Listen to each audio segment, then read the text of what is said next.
Asato ma sadgamaya tamaso ma jyotirgamaya mrityorma amrutangamaya. Om Shanti Shanti Shanti. O Lord, please lead us from unreality to the reality, from ignorance to the knowledge, and from death to immortality. Om peace, peace, peace. Dear devotees, today we are having all very interesting and practical topic, I believe, because tendencies, immutable or modifiable. This is one of the important question for many of us. I mean, any person who would like to change himself, who aspires success, who aspires growth seriously, and especially the person who is taken a spiritual path where he wants to correct himself, change himself, know himself, who am I, or who is he, or who is she.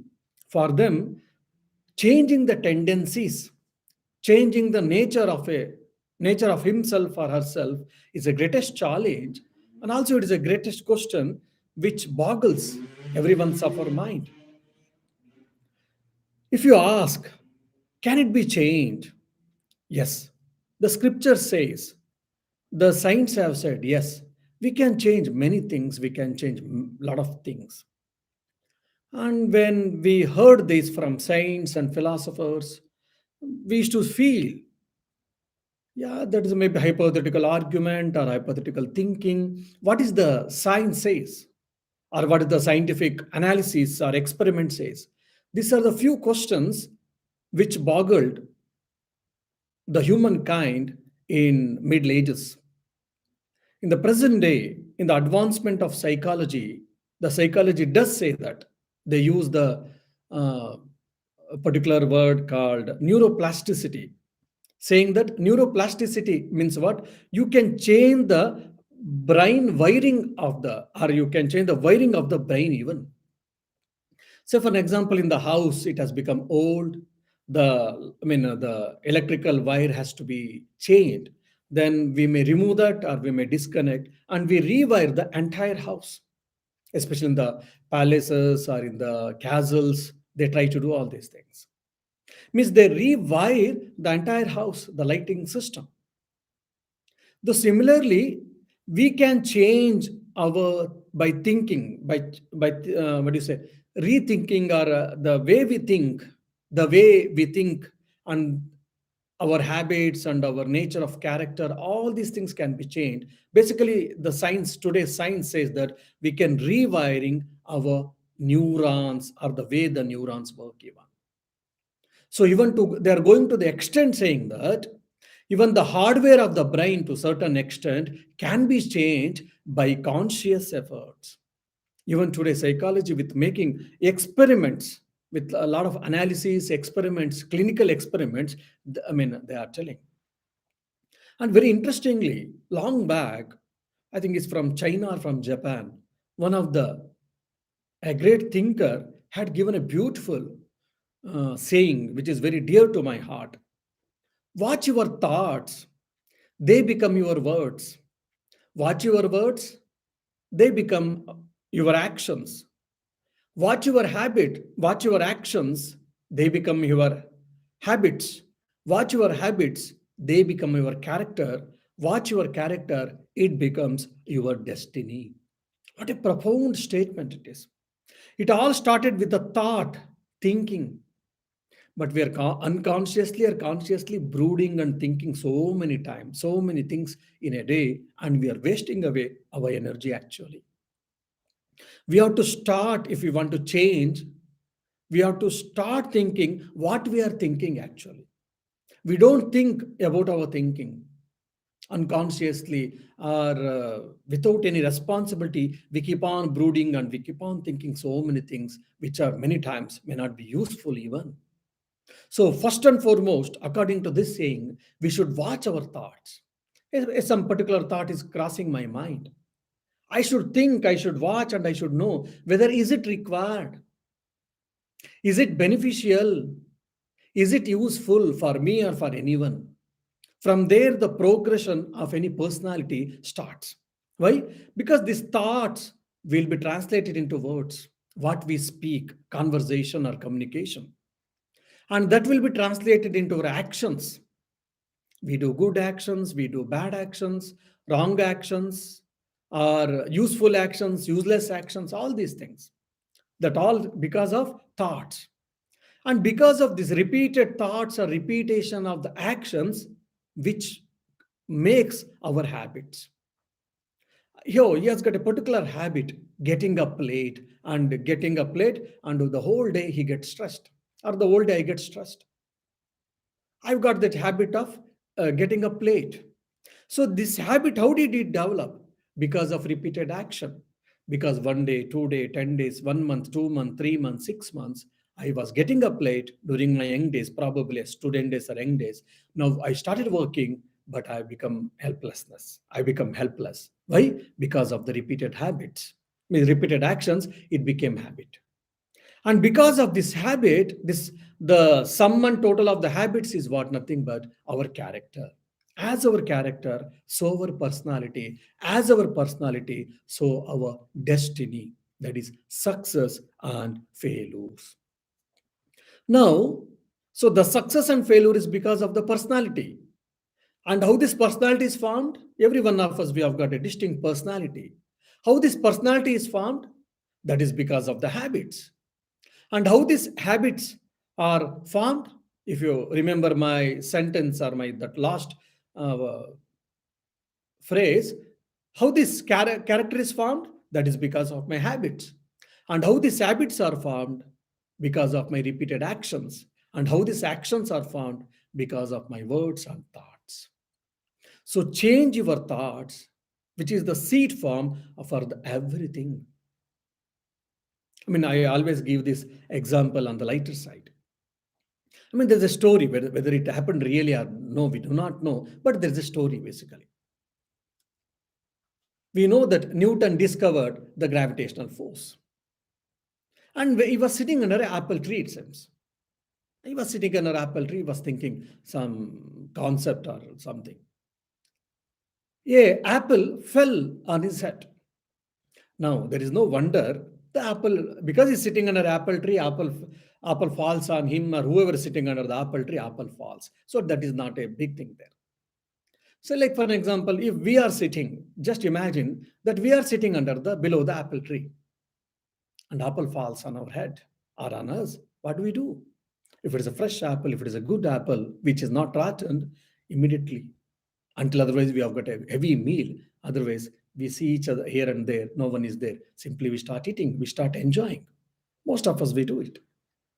And in the Isaiah, I mean in the Newton, when the apple fell, he was not annoyed, nor he was angry, nor he cursed anyone. He only started thinking, why the apple fell on me? Why it fell down? It should have stayed, it could have stayed, it could have gone up, it could have here and there. Why did it fall down? Now, when we hear this, that is a common phenomenon. Every one of us we know. And being a scientist, what made him to think like that? See, this is where the question is. He started thinking. He hold on to that thought very strongly. Why? Why? Why did it fall? Why did it fall down? Why did it fall down? That it was lingering in his mind, lingering in his mind. He started thinking seriously. He was thoughtful about it. So finally, he invented gravitational force. He didn't create. The gravitational force was there already existing. All of us we know. But he only discovered, he invented, he became aware of it, and he was able to give to the society. And because of that, there was a lot of change, lot of developments in the science, in the field of science. We all know that. So just because one thought, why the apple fell down, or why the apple fell down. Because of that, he discovered the gravitational force. So this is what the power of thoughts actually. And these thoughts are the responsible which creates our tendencies, our habits, our way of thinking, our way of working, and all these things. How do psychologists and other people, they define tendency? Say they define the tendencies like it is a particular kind of thought or a particular way of doing action. For example, when we are asked to clean the room, all of us we clean the room. But some may start from one corner, someone may start from middle, someone may do haphazardly. All of, why? Because the particular way we do, that's how we were trained or we were grown in that particular action. And also there are how do you say definitions. There's an approach towards the subject or approach towards any work or any project, and it is also direction, the way we work, the way we go, the way we reach, all these things. So these are a few, what do you say, definitions on the tendency. And this Dr. Dweck, I believe, he was one of the wonderful psychologist. He made 40 years of intense research and with special reference to children. He did lot of research on these tendencies, and he all of his whole research was boiled down to two interesting what do you say two interesting points, observations. What is that? Generally, I mean, a child, he belongs to any country, belongs to any civilization, religion, or any economical strata. But basically, generally, the children are having a two mindsets. Children means it is not just very small children, it's just youngsters. The youngsters have got a two mindset. One is fixed mindset, the other is a growth mindset. Now, the people who has got fixed mindset, mostly when they grow a little bit, they will become very complaint and they will become very pessimistic, negative mindset, and very structured thinking. They don't change, they don't accept change, and they keep on complaining, most of them.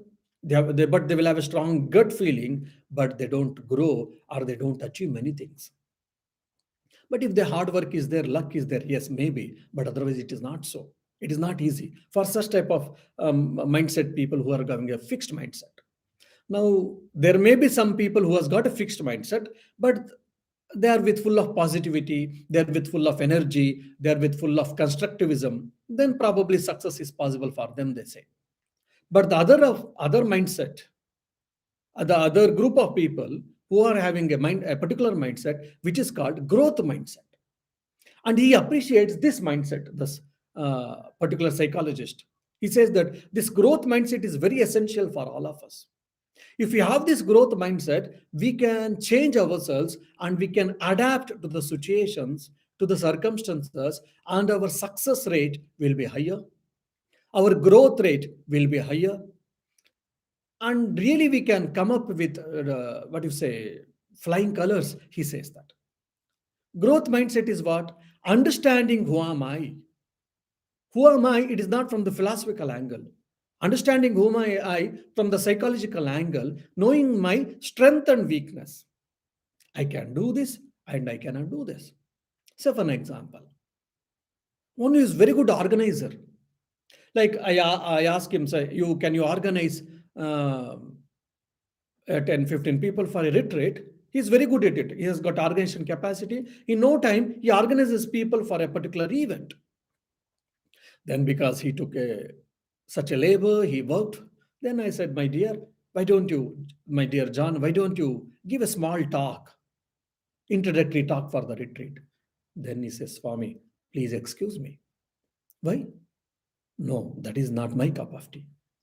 You did in 1 hour, you arranged 15 people for retreat, then can't you speak 5 minutes?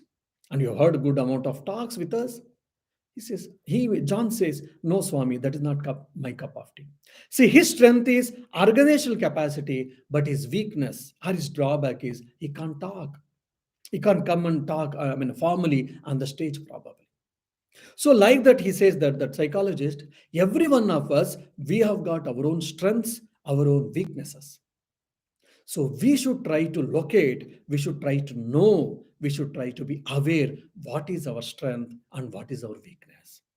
What can I do and what I can't do. So if whatever the strengths are, or whatever my strong traits are there, if they are good and if they are conducive to our growth and if they are positive, then we should encourage and we should develop more and more in that particular way.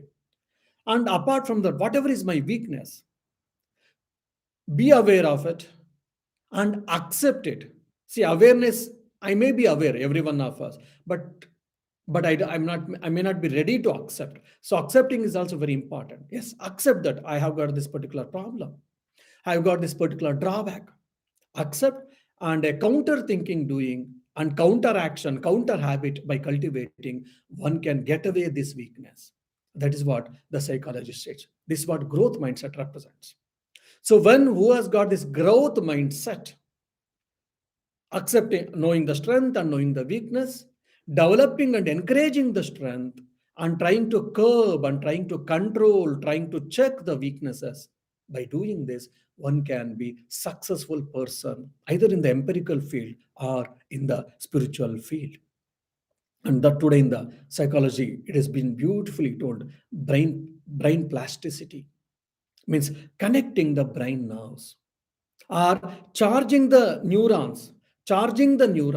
There's a positive charge, negative charge. So when the positive charges, means by thinking positively more and more, what happens? Your neurons, your nerve cells are getting charged positively. So all the positive neurons are getting linked one another, and it forms the form of rope. That means what? It is forming the form of habit. Then that will be very strong, and that will help us for success. Similarly, if you're gone thinking negatively, then the neurons are charged negatively, then the neurons makes the form of a rope-like sort of structure. That will be very strong. It is difficult to break them again. So that will be tried, character, personality, habits, and all these things. That's what today neuroscience is talking. And all these things has been told beautifully thousands of years before in India, in Hindu philosophy, in a simple phrase, Yad Bhavam Tad Bhavati. As you think, so you become. As you think, so you become. And Sri Ramakrishna goes to the extent saying that because Hinduism believes in the rebirth, reincarnation or rebirth. He says, go, whatever today, it is the because of our previous life's experience and life's struggles and habits. And whatever today I'm doing it, that decides my future. And he gives a beautiful example, a story. There was a prince, and probably he was 15 or 20 years old prince, and he and with his some other in his palace with some other friends, he was playing, and they gave a some maybe playing a small with a small ball, playing a particular game. They were all interested and they started playing. He also joined for some time, and afterwards he said, see, this particular game is boring. Why can't we think something else? Then because prince is saying he has to accept, everyone accepted. Then they asked, my dear prince, please tell what is the game you would like to play. Then very interestingly, he made a comment, or he narrated what is the game he wishes to play.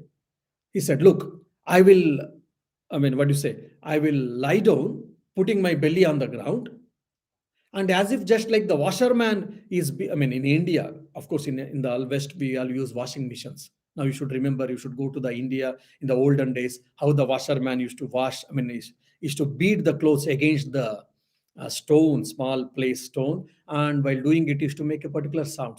Shh, shh, shh, like that used to make a particular sound. So that you should keep in the picture now. Now that prince is telling, I will be sleeping on the belly. So everyone, you bring some clothes, a piece of cloth or a kerchief or whatever, and you start enacting that you are washing and you are making a sound, whoosh, whoosh, whoosh, like that. They all felt strange. We have never heard such type of game. What is this? Why this prince he is telling such type of game? And the prince is getting rejoiced in telling and narrating this joy. I mean, in this particular game, and is forcing everyone to play this game. Then probably because Prince has told they didn't had any other option, probably they had played. But now when we analyzed, Sri Ramakrishna himself gives an answer for this. Why the prince was thinking in particular and why he was rejoicing in this particular game, which is very strange. Because Sri Ramakrishna says, though now he is a prince, but in his previous life, he was a washerman.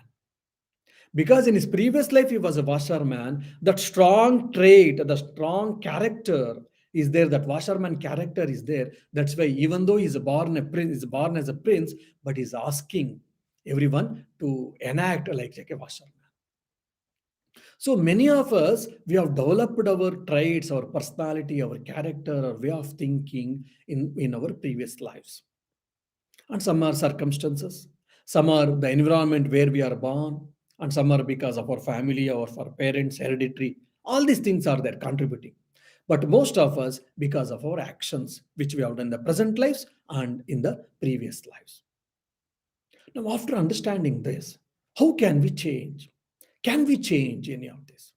So Sri Ramakrishna himself gives a beautiful a story, and which is a standard story in Ramayana. Every one of us we know. Now, Ramayana is the first history book in the world. And not only that, it contains 24,000 verses, and it is the first, what you say, work on the poetry in the entire world. Poetry, the book on poetry, even. So, the story of the Rama has been given in the poetic style. And who is the author of this Ramayana? A great sage, the knower of Brahman, who is called Brahmarshi Valmiki. The sage, the knower of Brahman, the sage by name called Valmiki. Now, what is this name Valmiki? Valmiki represents. What is the meaning of this Valmiki? In the Sanskrit, Valmiki means one who has come out from the Valmika. Valmika means it is an ant hill where generally the snakes they stay. So from the person who came out from the ant hill, that's why it's called Valmiki. So the Sanskrit word for the ant hill in the Sanskrit word for the ant hill is what Valmika. So who comes out from Valmika is Valmiki. Now, why did he come out from the ant hill? Because he was doing penance, he was doing a meditation for a long time. So the ant hill, that's why the anthill was developed in him. It was grown in and around him. For so many years, for so many decades, he had sitting, meditating. That's the reason and the anthill was developed. Then after the realization, when he got up, obviously when he gets up, he has to break the anthill and he has to get up. So he broke the anthill. That's why it's called Valmiki. Now, his original name is Ratnakara. And he was the fellow, was by profession, he was a dacoit, he was a thief. And used to take care of his family by doing stealing. And in a particular place he was there, and from his birthplace there was a forest. So he used to hide himself. Whoever the travelers used to go in the olden days by on the foot mostly. So he used to attack them with a sword or with a particular knife and all. They used to say, whatever the money you have got, or the gold, jewelry, or any costly items, or any notable things, you should give them. Otherwise, he used to kill them, or he used to cut their hands, or he used to cut their heads even. So threatening them, he used to steal away, he used to take away the money and the gold and jewelries, any costly items. And from that, he used to support his family. He was continuing this thief work for a long time. Once, sage Narada was coming on that day, on that particular path.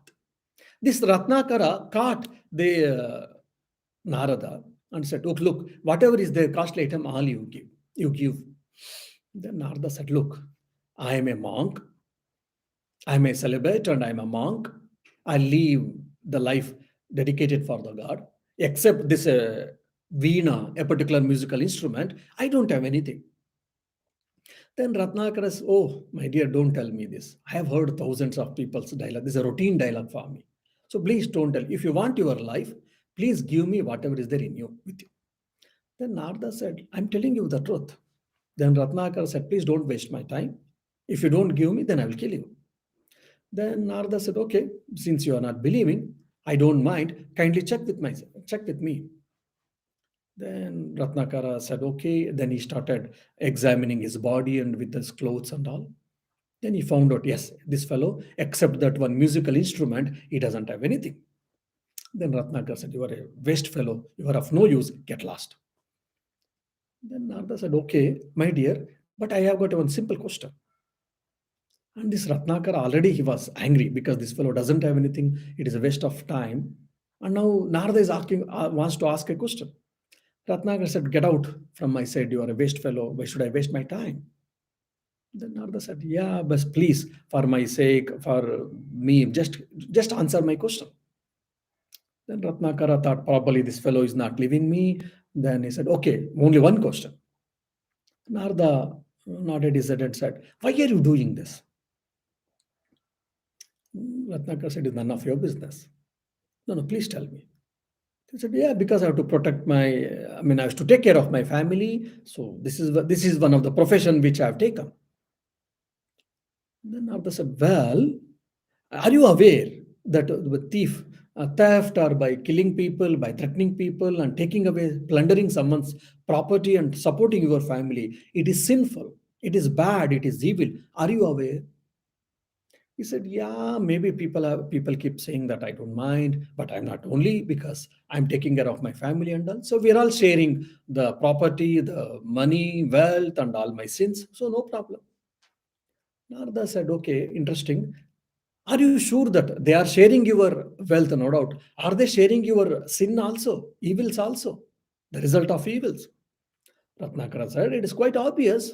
When they are sharing my property, wealth, when they are sharing my earnings, they should share my wealth also. I mean, the evil also, sin also, the result of evil actions. Then Narada said, please go and inquire your family people and come back. Then Ratnakar said, oh, you want to get away from me? That's why you have made this plan. Narada said, no, I will promise you, I will be staying here only. You go and come.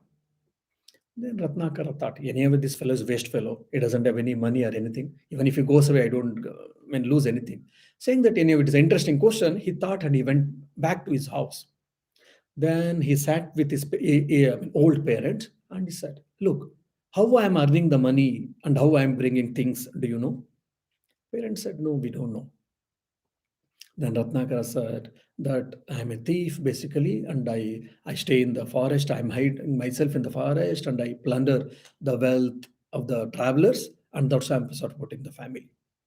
Then the parents were not happy about it, but they kept quiet.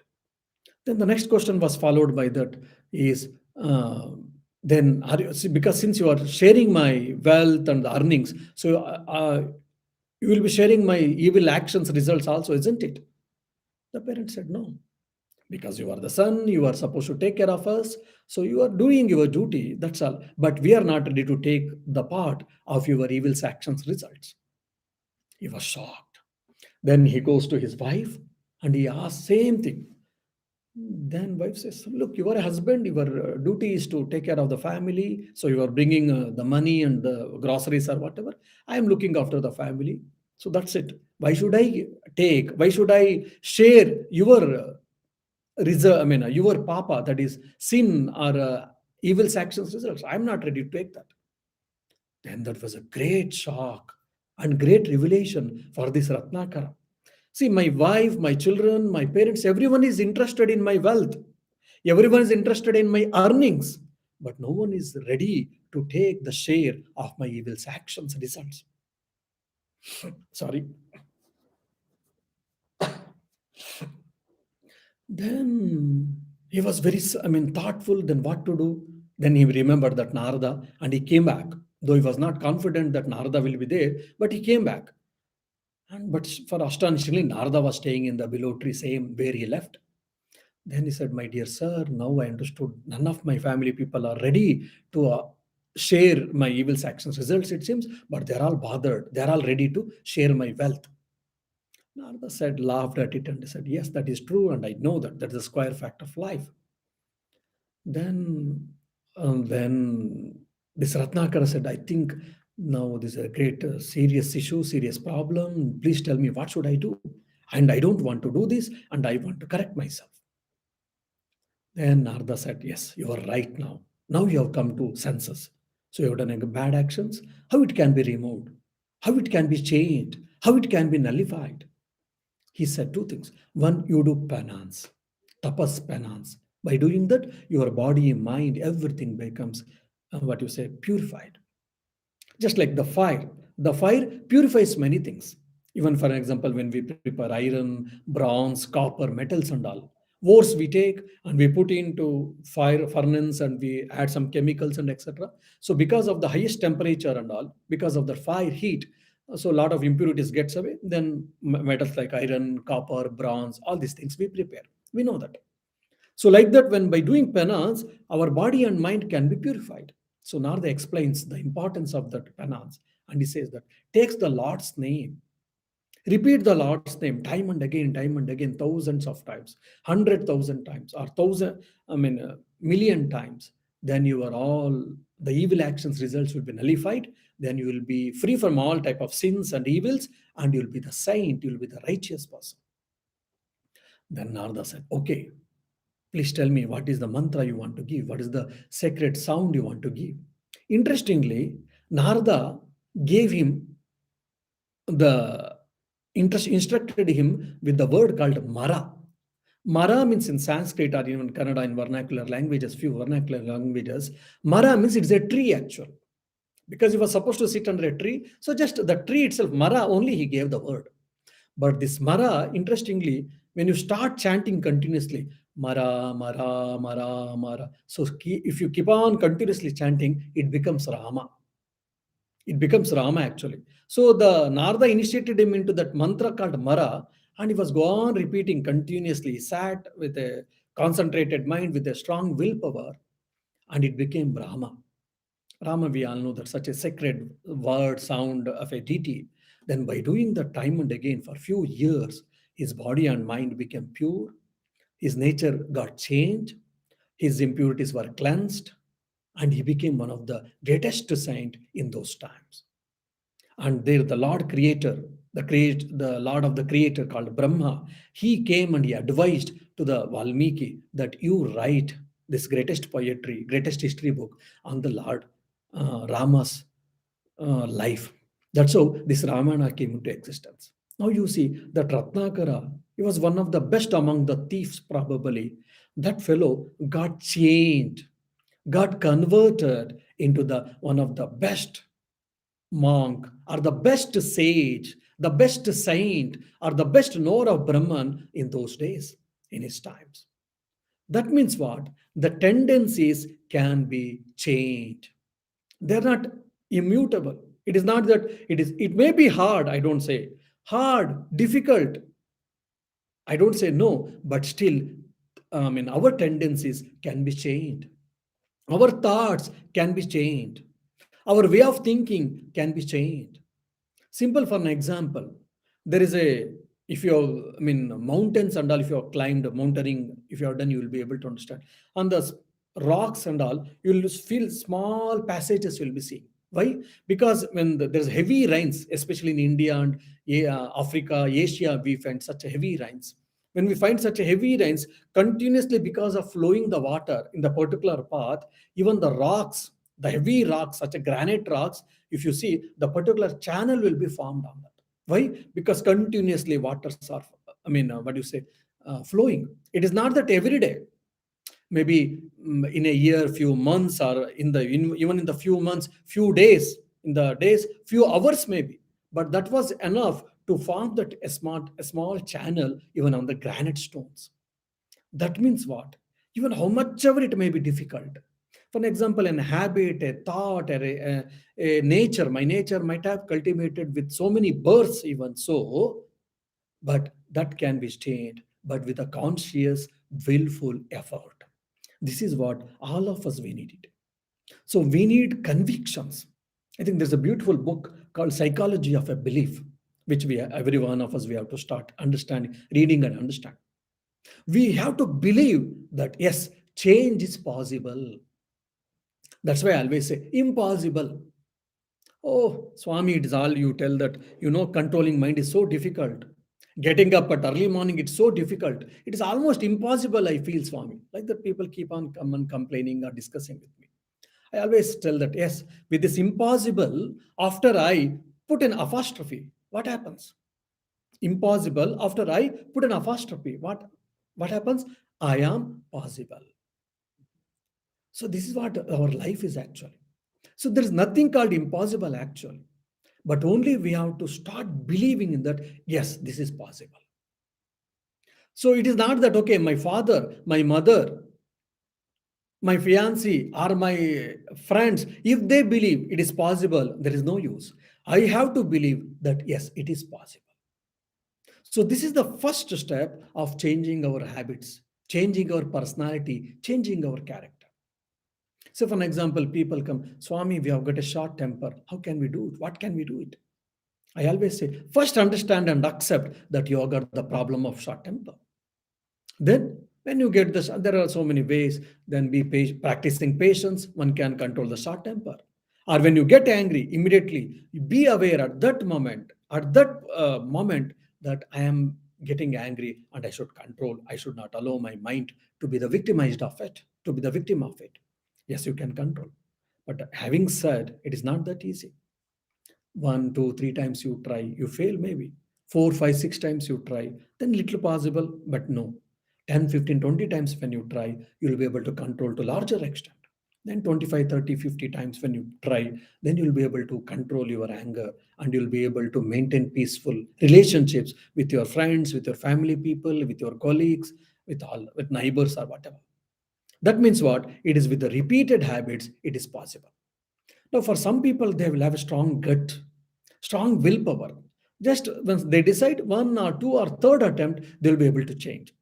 They are very few in number, but most of us, it is not possible. So, consciously, we should keep on trying. We should believe first, and we should keep on trying with the concentrated efforts. And today or tomorrow, or day after tomorrow, the change will come in our life. Either again, it is empirical life or even in the spiritual life. So the convictions and the beliefs which guides our life actually, this is what very very important. And also I think beautifully Sri Ramakrishna also tells how our personality character is formed because of the way we live, the way we think, and the way we work. And he gives a beautiful example of the fisherwoman's story.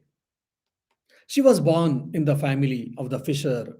I mean, in the particular community called who used to do the business of fishing and selling the fishes.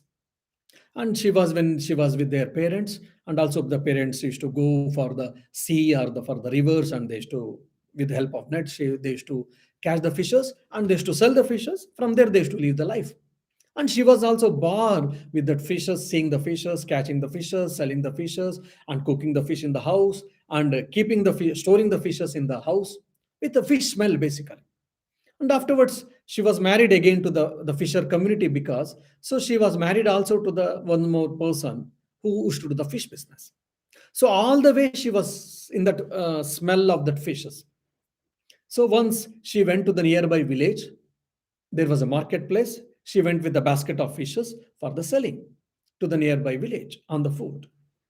Then she was selling that day because maybe less people were there. As a result, it became a bit late.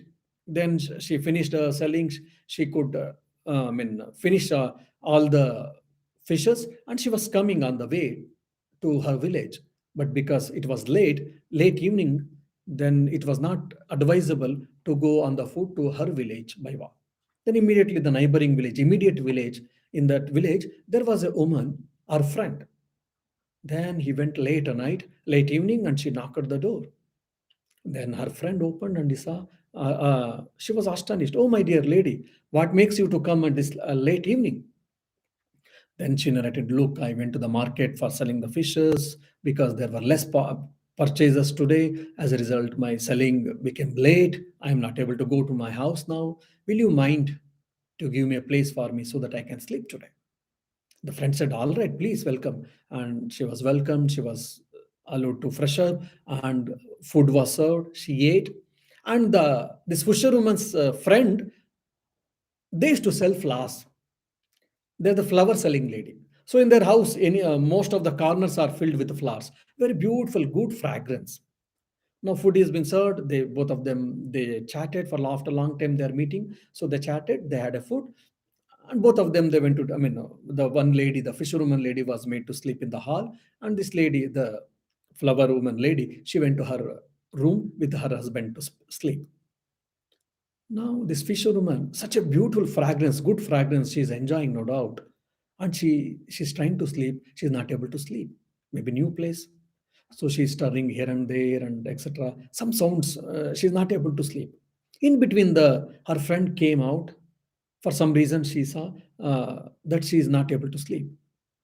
Then she asked, "My dear, why are you not able to sleep? Is it everything is okay?"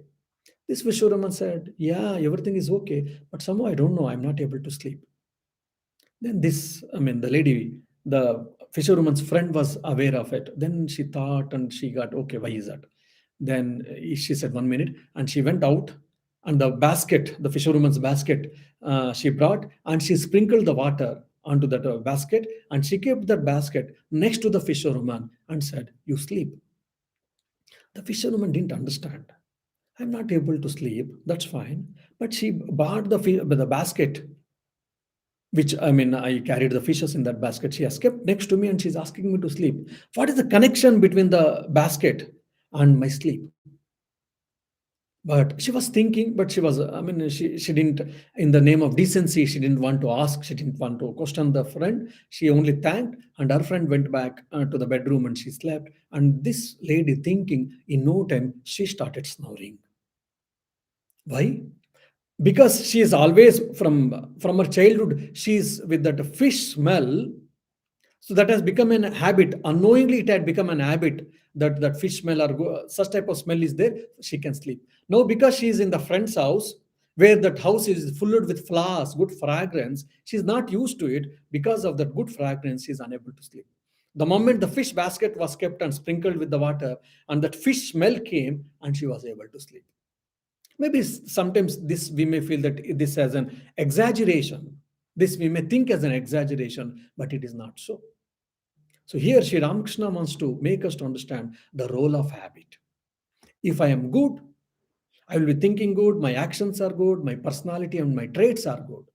And if I'm evil, if I'm bad, if I'm wrong, sinful, then my traits, my personality, my actions, everything will be wrong or bad or evil to the larger extent. So all these things can be changed by conscious, willful practices, willful attempts. That is what Sri Ramakrishna is making us to understand. Only we have to be conscious. So that's how, by willful action, by spiritual practice, by controlling, by regulating our mind, by hearing good lectures, by reading, by thinking, cogitating, all these things, why do we need? This all makes us to make aware what I am supposed to do and what I am not supposed to do. Why I should do, why I should not do. How I should do, how I should not do.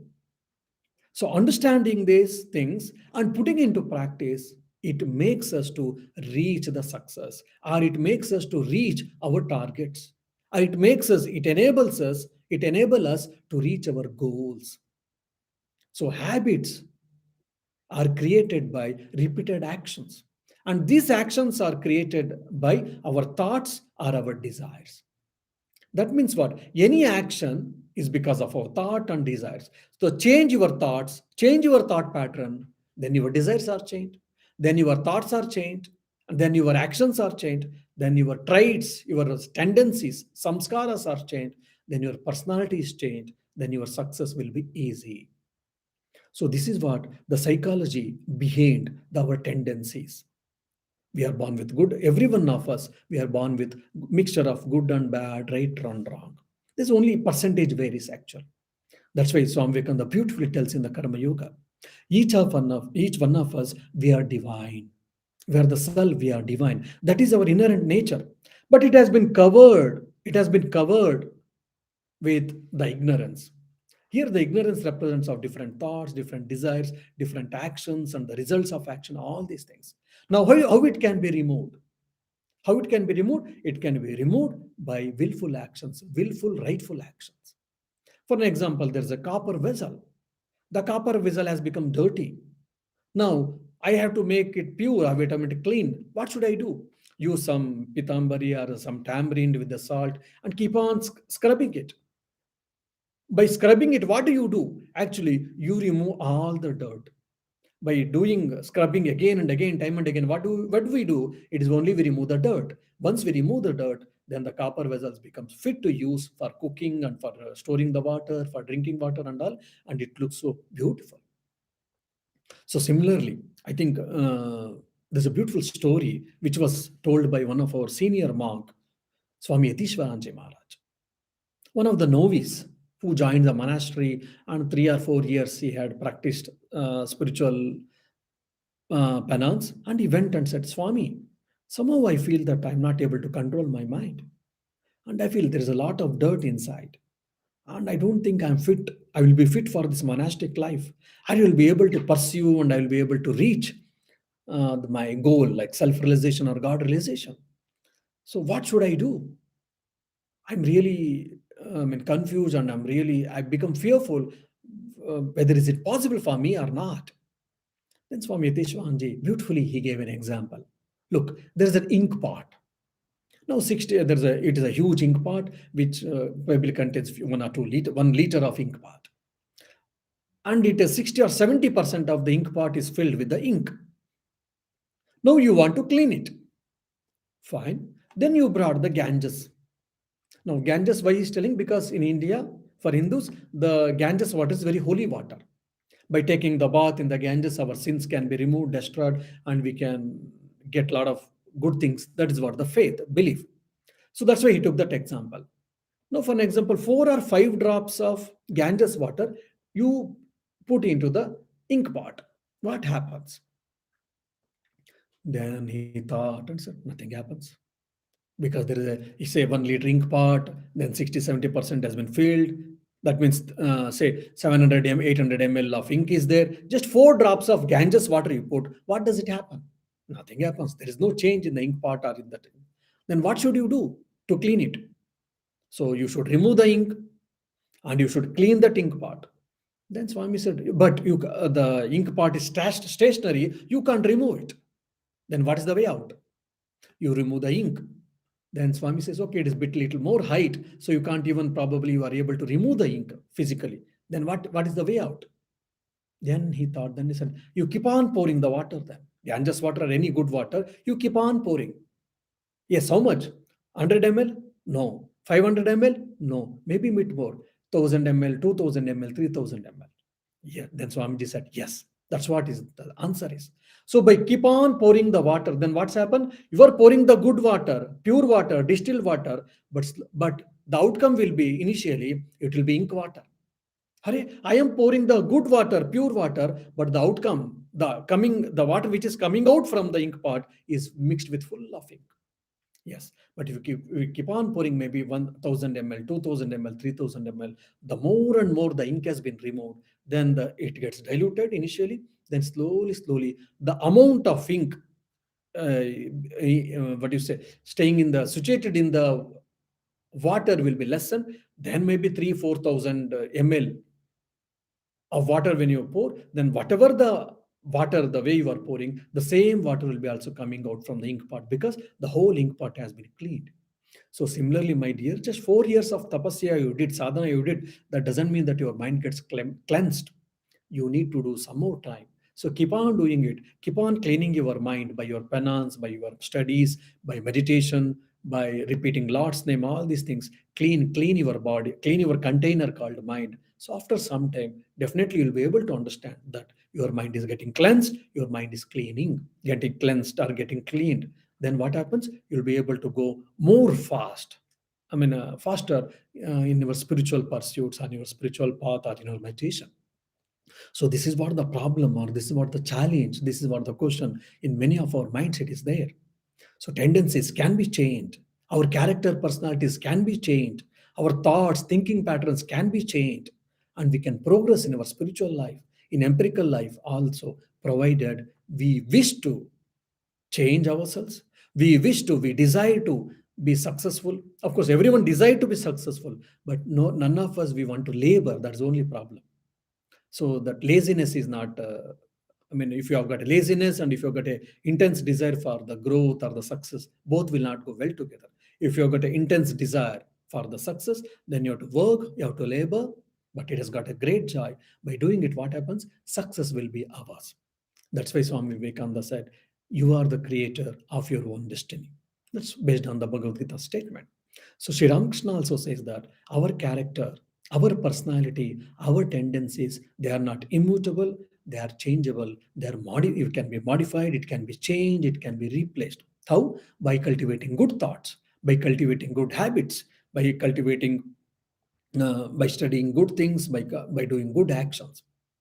So may Sri Ramakrishna, Holy Mother, Swamiji, and all the saints and the Almighty bless us so that we shall try to change ourselves more and more in an intensified way, and so that we'll be able to reach our desired goals, desired targets quicker way. Om Shanti Shanti Shanti Harihi Om Tat Sat Shri Ramakrishna Arpanamastu.